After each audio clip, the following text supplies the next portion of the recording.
For the first time in this channel's history, we're talking about Podkolzin and Caufield, both in a very positive manner in the same video. It's funny because we have Habs fans and we have Canucks fans on this channel, and because they're my two favorite teams, we always have the discussions going on about Canucks fans saying, oh, what if we had Caufield? Oh, it's okay, we have Podkolzin, and Canadiens fans saying, oh, you guys all suck because you all passed on Caufield. Every team from about 4th overall to 14th overall in that draft. But this video is going over both of these guys because yesterday we had ourselves what was a very, very good collection of highlights from both of them. And before we get things underway, thank you to those who commented Black Ops in the previous Canucks video, as well as to those who commented Key and Peel in the Canadiens one as well. So, because I think both fan bases will be tuning into this video, we have to say the thanks and we have to give the props. So, if you want to have a chance to be featured in the next Canucks and or Canadiens video, then stick around to the end of the video for the comments section keyword. Okay, so, today we're talking about the 2019 draft, and we're talking about the two teams and their top prospects in the first round from this draft. Cole Caufield and Vasili Podkolzin. I guess we should just go in chronological order as to how things went down, both in the real-life draft and in the real-time events of yesterday.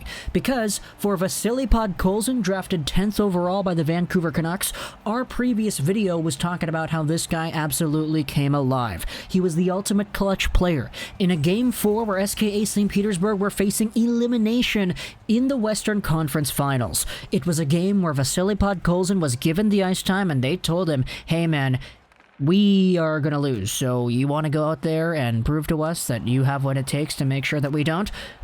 And he did just that. A goal and 2 assists in what was an SKA victory, 3-1 over CSKA Moscow to keep St. Petersburg in the playoffs. Podkolzin laced up the skates and he proved why he was that ultimate clutch kind of guy. But of course, it's a playoff series, not a playoff game. It's a series they're a part of here, and because you win one game in that series doesn't mean you win the series. SKA St. Petersburg was still down 3-1 heading into Game 5 yesterday.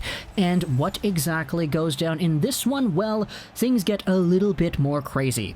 CSKA Moscow is winning the game 1-0 5 minutes into the second period, and it's Vasili Podkolzin who picks the puck up down low, comes in with speed and tries a little wraparound move, but it gets stopped up by the CSKA netminder. So Podkolzin, aggravated at this result, like the hound dog we know he can be, just gets right up there in the goalie's grill and starts hacking away at the loose puck that is right there. The goalie doesn't save it, and Podkolzin, after digging it up a little bit, is able to shove it right through and into the net. A greasy, greasy goal right there, but the kind of goal that you expect of Vasili Podkolzin to be able to score. A big goal to tie things up, a goal that he just goes out there and puts it all on the line to get, and SKA St. Petersburg ends up tying the game 1-1, and then we go into overtime. Overtime was actually held with a 2-2 score because both CSKA and SKA both got extra goals after that, but this one went on for an extraordinarily long amount of time. One overtime 20-minute period played? Okay, nothing. 2 20-minute overtime periods played? Yeah, nothing. And so we go to triple overtime, where Vasili Podkolzin, with 7 minutes left in the third overtime period, finds himself all alone on the right side as the SKA St. Petersburg Hockey Club enters the zone. And then they tee him up for a 1-tee. The form, it's not great, but it is what it is, and he ends up getting the goal. He is all by himself, as all the other CSKA guys are just right there, not really looking at him. And then when they do look at him, hey, the puck is in the back of the net off of a very nice shot that goes right past the goalie. SKA wins this one 3-2 in overtime. It's Vasili Podkolzin's 3rd goal and 5th point in 2 games. In 2 very clutch games, by the way. 2 elimination games. So, a lot of Canucks fans kind of harping on Podkolzin because, oh, he's out here, he's not scoring, he's this, he's that. Well, he started to score a little bit more now when he's actually being given the reins. Who knew that he was able to produce? He also finished up this game with 24 minutes of ice time, which is fantastic because, hey, how is that for a lack of ice time? I know it's because it was triple overtime, but yeah. We also have this crazy stat that Vasili Podkolzin is literally tied with Kravtsov for the highest U20 point production ever produced in a KHL postseason, above guys like Evgeny Kuznetsov, above guys like Eli Tolvanen, and, you know, I mean, the names on here aren't all amazing. Kirill Kaprizov's a good one, but he's at 14th. So, hey, nice to see that. If Podkolzin gets another point in Game 6, whether or not SKA St. Petersburg wins or loses, he will have the all-time record of points by a U20 player in a single KHL postseason, which is awesome to see for Canucks fans out there. But shifting the gear, 5 picks later from Vasili Podkolzin, we had ourselves Cole Caufield, Montreal Canadiens guy, Laval Rocket guy. We spoke about his crazy debut the other day. 2 goals, 1 assist, 3 points against the Marlies, and Cole Caufield just went out there and he was like, yeah, you know, I'm a guy who can score goals. I'm a guy who can come into the AHL, produce at the same level I was able to in the NCAA. I'm playing with Ryan Poehling. I'm playing with Jordan Wheel. These guys are great. They're all I need to produce points. And yeah, he had himself another game where he scored. Which is not a surprise, or at least it shouldn't be a surprise when you hear Cole Caufield and goals and scoring in the same sentence. It's usually something that does make a whole bunch of sense. But, hey, even though it makes sense, we love to see it either way. And Cole Caufield came out here with another beautiful goal against the Toronto Marlies. This one, it's not a snipe. It's not one of those one-time cross-crease kind of goals that you score in NHL 21. It's another kind of goal that you score in NHL 21. A long shot from the blue line with an absolutely filthy tip right in front by Caufield. He gets his 3rd goal of the AHL season. A beautiful tip-in play. And hey, I mean, he's got 3 goals in 2 games played, so he's ought to be doing something right? However, Cole Caufield scoring goals is not really new news.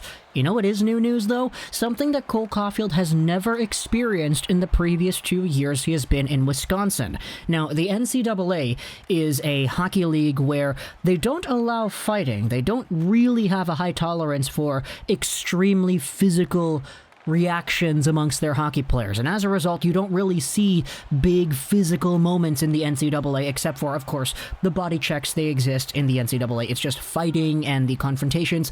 That's not allowed. If you fight in the NCAA, you'll get a game disqualification and you'll get a suspension, so NCAA athletes just tend to not do that. But in the AHL, fighting, physical encounters, all this stuff, hey, it's allowed. Which is why when Cole Caufield was trying to go back to the bench with 5 minutes left in the first period with the Rocket up 2-0, guess who? It's Rich Clune, who comes over here and absolutely levels Caufield, shoves him off to the ground, and a big scrum ensues afterwards because everybody on the Rocket is like, hey, what are you doing? That's Cole Caufield. You're not going to get your grubby hands on our small goal-scoring guy. Get over here.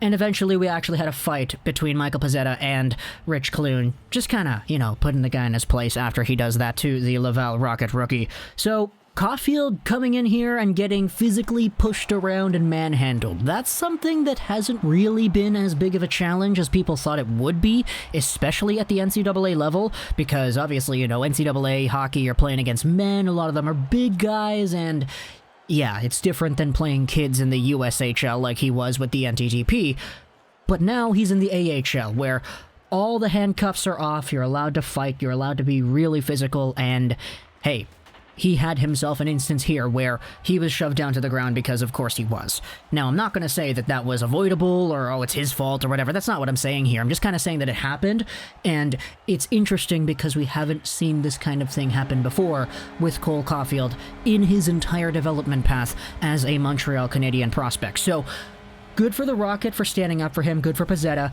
good for the guys in knowing what they have and the importance of this asset and doing their best to defend that, right? So it's all good at Applewood, and with Cole Caufield going into the next few games, I would expect that he probably experiences a little bit more rough stuff, but he's a smart guy. I would not expect him to go into things blindly and not develop at least some form of a plan to counteract this kind of stuff. So that kind of wraps up our video here today talking about 2019 guys.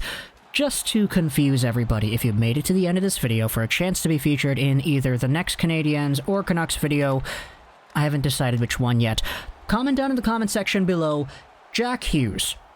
Just to confuse people. You know, because everybody's going to be saying, okay, Jack Hughes, why are people saying Jack Hughes? Well, the reason we're saying Jack Hughes in the comments, firstly, to let me know that you made it to the end of the video. Secondly, because we're talking about the 2019 draft, of course. It's kind of the easy connection there to make. So talk to me in the comments what you think about Podkolzin and Caufield both just showing off how unstoppable they're being. Caufield in his AHL debut stint, and Podkolzin in the dire situations of these elimination KHL playoff games. Tell me in the comments what you think. I hope you enjoyed this video. Josh Rolls 99, and bye.